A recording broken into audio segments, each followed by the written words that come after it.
à mon aide. Seigneur, viens vite à mon secours. Gloire au Père, au Fils, au Saint-Esprit, maintenant et toujours. Dans les siècles des siècles, Amen. Alléluia.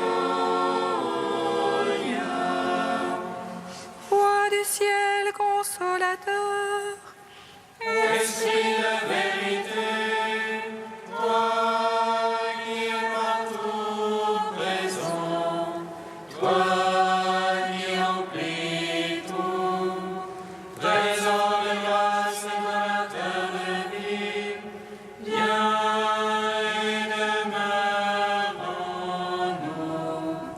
Purifie-nous de toute souillure et sauve nos âmes.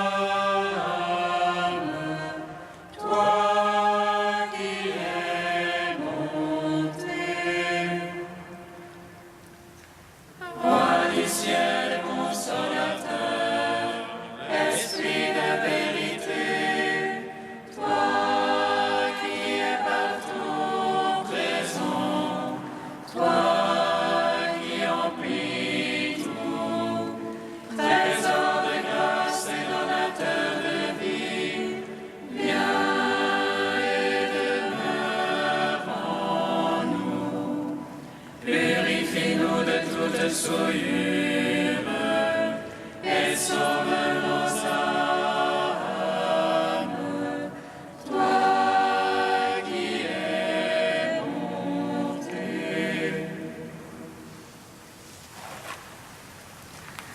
tu es monté sur la croix, ô Jésus. Toi qui du ciel étais descendu, tu es allé à la mort, toi l'immortelle vie. Tu es entré dans les ténèbres, toi la lumière véritable, pour appeler tous les hommes à ton royaume, ô Dieu sauveur.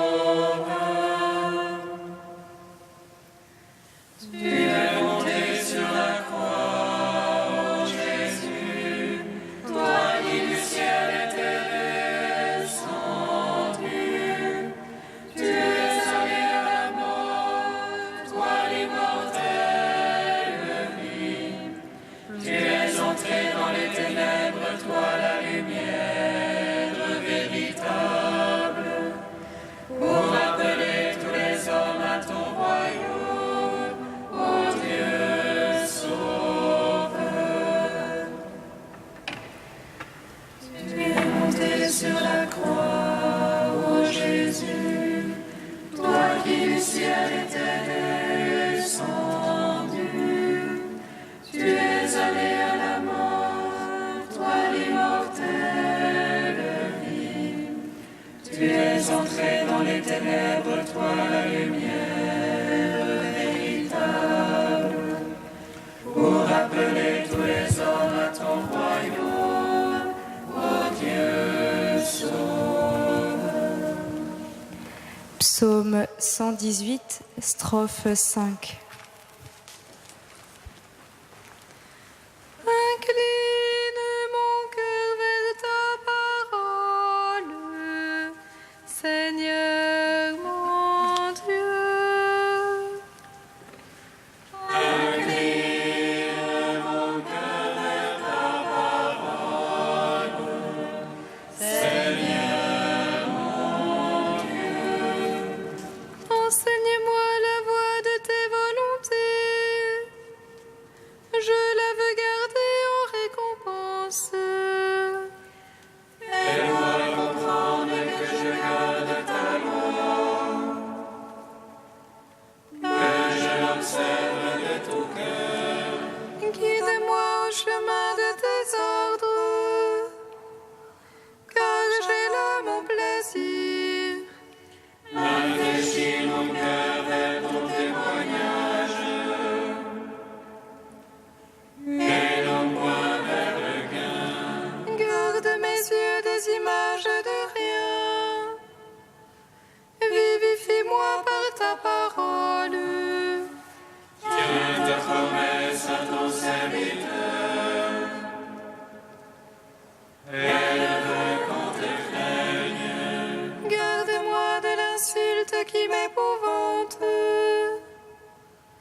son bienfaisant. Voici, je désirais te précepte. Vivifie-moi par ta justice. Gloire au Père, au Fils, au Saint-Esprit, pour les siècles des siècles. Amen. Incline mon cœur vers ta parole, Seigneur mon Dieu. Psaume 128. Je suis là et je t'appelle et tu réponds, mon Dieu. Je suis là et je t'appelle et tu réponds, mon Dieu. Tant ils m'ont traqué dès ma jeunesse, à Israël de le dire. Tant ils m'ont traqué dès ma jeunesse, ils m'ont battu le dessus. Sur mon dos on labourait les laboureurs, allongeant le sillon. Mais le Seigneur qui est juste a mis en pièces le jour des impies. Qu'ils soient tous confondus, repoussés, les ennemis de Sion. Ils soient comme l'herbe des toits, que aussi le vent baisse. Le moissonneur ne remplit pas sa main, ni le lieur son giron. Et point ne diront les passants, le Seigneur vous bénisse. Gloire au Père, au Fils, au Saint-Esprit, pour les siècles des siècles. Amen. Je suis là et je t'appelle et tu réponds, mon Dieu. Psaume 129. Des profondeurs, je crie vers toi, Seigneur, écoute mon appel. Que ton oreille se fasse attentive au cri de ma prière. Si tu retiens les fautes, Seigneur, il en subsistera. Mais près de toi se trouve le pardon. Je te crains et j'espère. Mon âme attend le Seigneur, je suis sûre de sa parole. Mon âme attend plus sûrement le Seigneur qu'un veilleur n'attend l'aurore.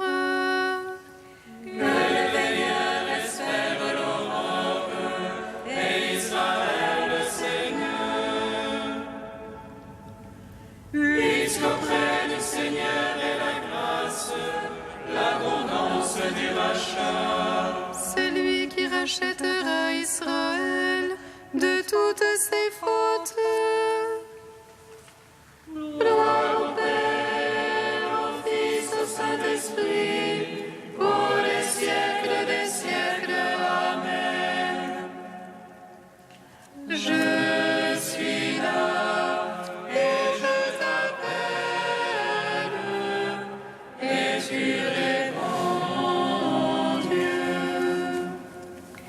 Prière d'Esther, page 258. Ô mon Seigneur, notre roi, tu es l'unique, je n'ai d'autre recours que toi. Viens à mon secours car je suis seule, je jouerai ma vie pour ton nom. Dès le berceau au sein de ma famille, j'ai appris que c'est toi as choisi Israël entre tous les peuples pour être ton héritage à tout jamais. Tu as traité nos pères comme tu l'avais dit, et puis nous avons péché contre toi. Alors tu nous as livrés aux mains ennemies pour les honneurs rendus à leur Dieu. Mais l'amertume de notre servitude ne suffisait pas. Ils ont mis leurs mains dans celles de leurs idoles, afin de faire disparaître Israël, ton héritage, et clore les bouches qui louent le Dieu unique. N'abandonne pas ton sceptre, Seigneur, à ceux qui ne sont pas. Point de sarcasme sur notre ruine, retourne ces projets contre leurs auteurs. Souviens-toi, Seigneur, manifeste-toi au jour de notre tribulation et de nos peines. Et à moi donne du courage, roi des dieux et maître tout-puissant. Et nous, sauve-nous par ta main, viens à mon secours car je suis seule. Je n'ai rien à part toi, Seigneur, de toutes choses tu as connaissance. Ta servante ne se réjouit qu'en toi, Dieu d'Abraham, ô Dieu dont la force l'emporte sur tous. Écoute la voix des désespérés et libère-moi de ma peur. Rendons gloire au Père Tout-Puissant, à son Fils Jésus-Christ le Seigneur, à l'Esprit qui habite en nos cœurs, pour les siècles des siècles. Amen.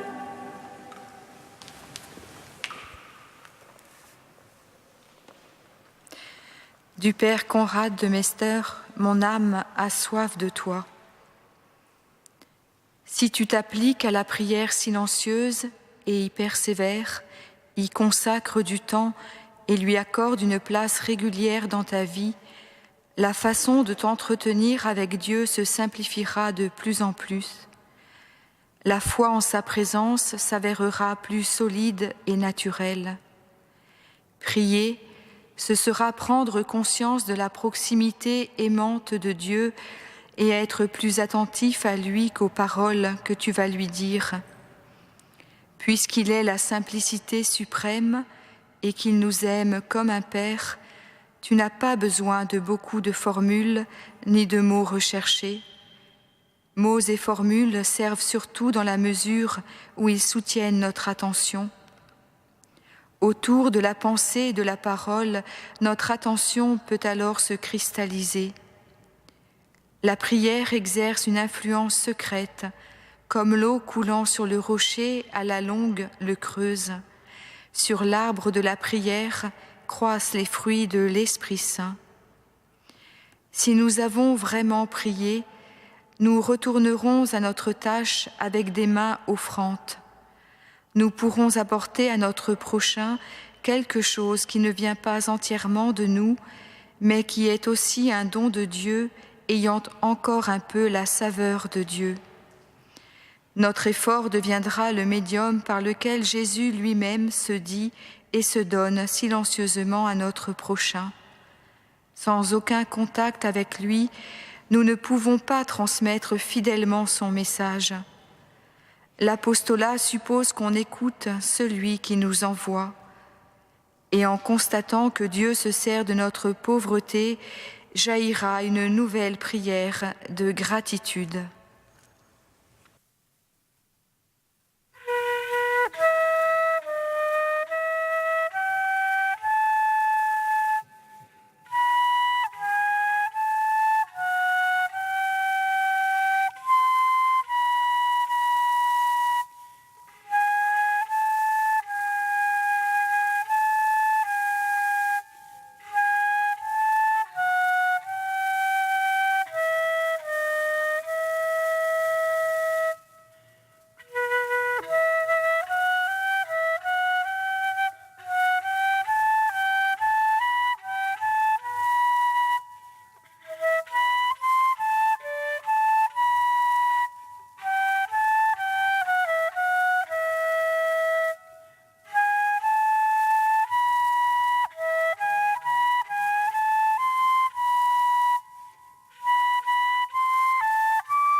Tu es Dieu dans les siècles des siècles.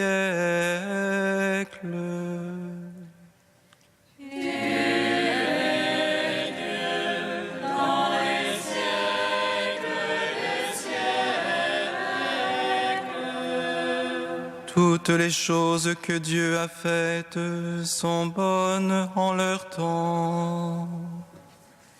Tu es Dieu dans les siècles des siècles.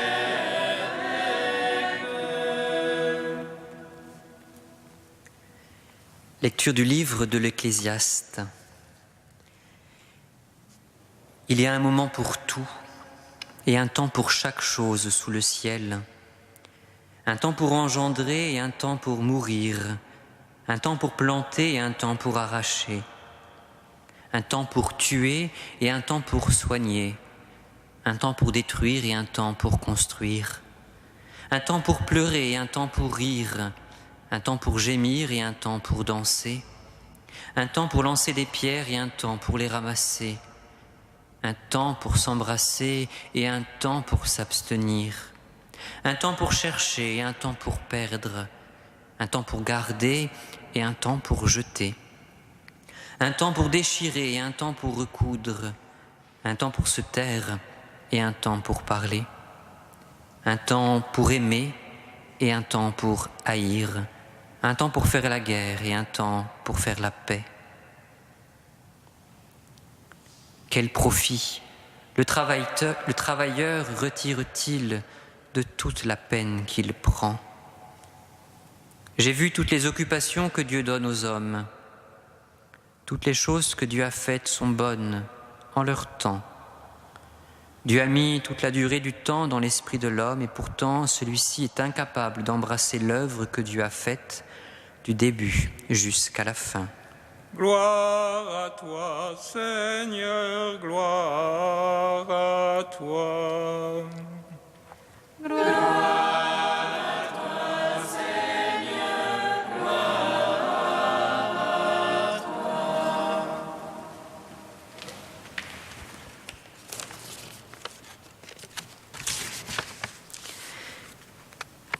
Quel profit le travailleur retire-t-il de toute la peine qu'il prend? L'interpellation, avec son accent désabusé, peut sembler bien provocatrice. Y a-t-il ici l'interrogation d'un sage emprunt au pessimisme, comme semblerait l'indiquer la litanie qui la précède? En effet, en 7 versets, 14 affirmations et leurs contraires apparaissent. Engendrer et mourir, planter et arracher, détruire et construire, pleurer et rire, aimer et haïr, faire la guerre et faire la paix, etc.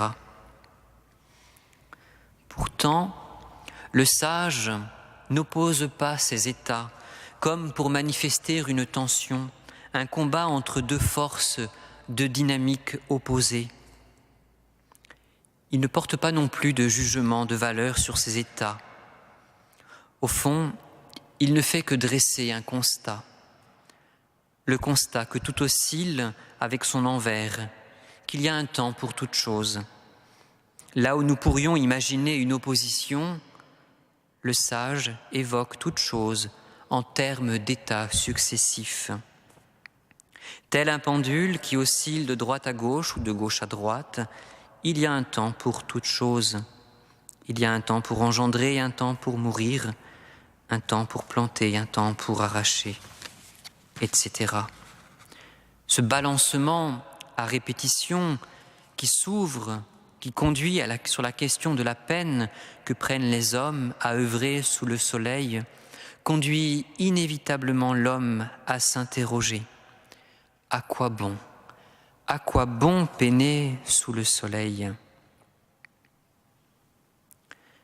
Mes frères et sœurs, cela ne serait-il pas un procédé pédagogique habile pour conduire l'homme à réfléchir sur la vacuité de toute chose sous le soleil?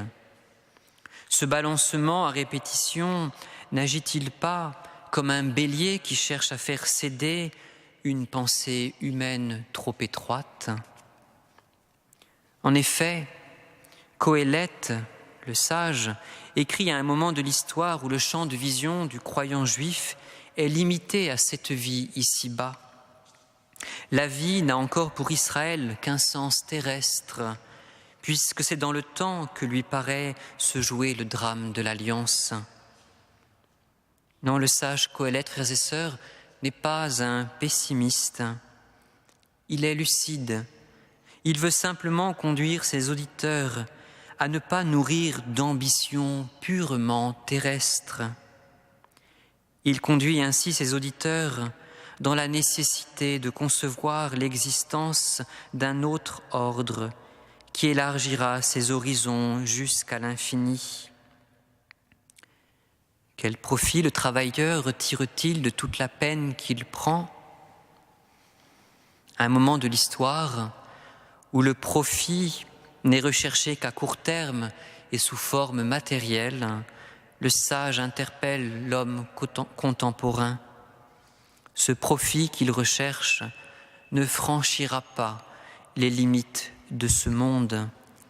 Alors, à quoi bon? Oui, plus qu'une remise en question de l'agir humain, c'est une remise en question de l'agir humain pour ce temps-ci, limité à ce temps-ci. En ce début d'année, frères et sœurs, après la pause estivale, demandons la grâce au Seigneur de savoir relire notre vie, relire ce que nous faisons. Est-ce que nous le faisons pour ce monde-ci seulement ?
Fais grandir, Seigneur, ton Église et garde la cité.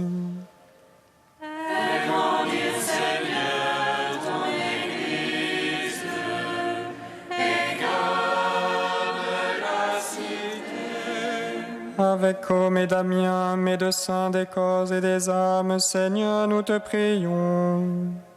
Donne aux personnels soignants, donne aux pasteurs la force de faire grandir la vie.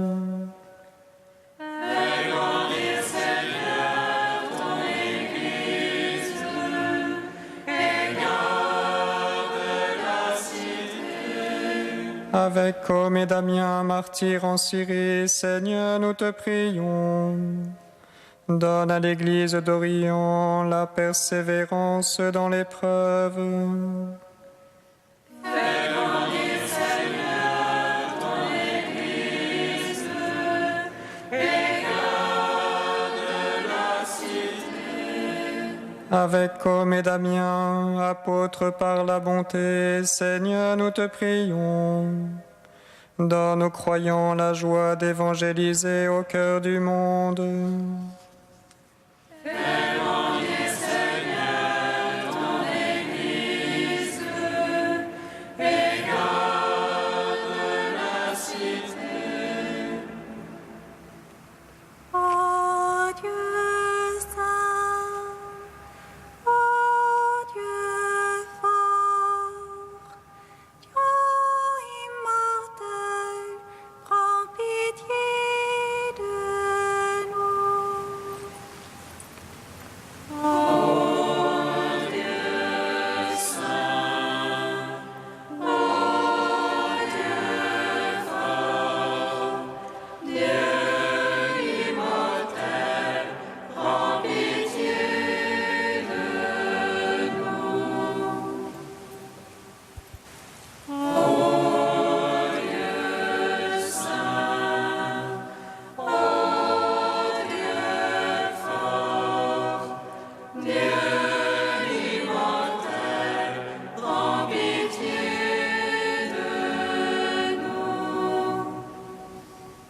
Gloire au Père et au Fils et au Saint-Esprit, maintenant et toujours et dans les siècles des siècles. Amen. Dieu immortel, prends pitié de nous. Ô Dieu saint, ô Dieu fort, Dieu immortel, prends pitié de nous.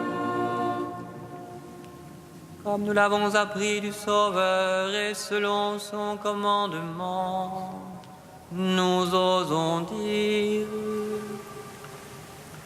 Notre Père, qui es aux cieux, que ton nom soit sanctifié, que ton règne vienne, que ta volonté soit faite sur la terre comme au ciel. Donne-nous aujourd'hui notre pain de ce jour. Pardonne-nous nos offenses, comme nous pardonnons aussi à ceux qui nous ont offensés. Et ne nous soumets pas à la tentation, mais délivre-nous du mal. Car c'est à toi qu'appartiennent le règne, la puissance et la gloire pour les siècles des siècles. Amen.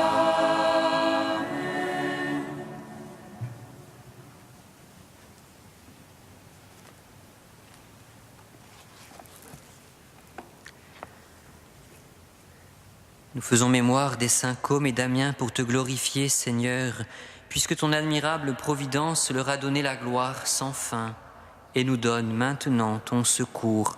Par Jésus-Christ, ton Fils unique, notre Seigneur et notre Dieu, qui vit et règne avec toi et le Saint-Esprit, maintenant et pour les siècles des siècles. Bénissons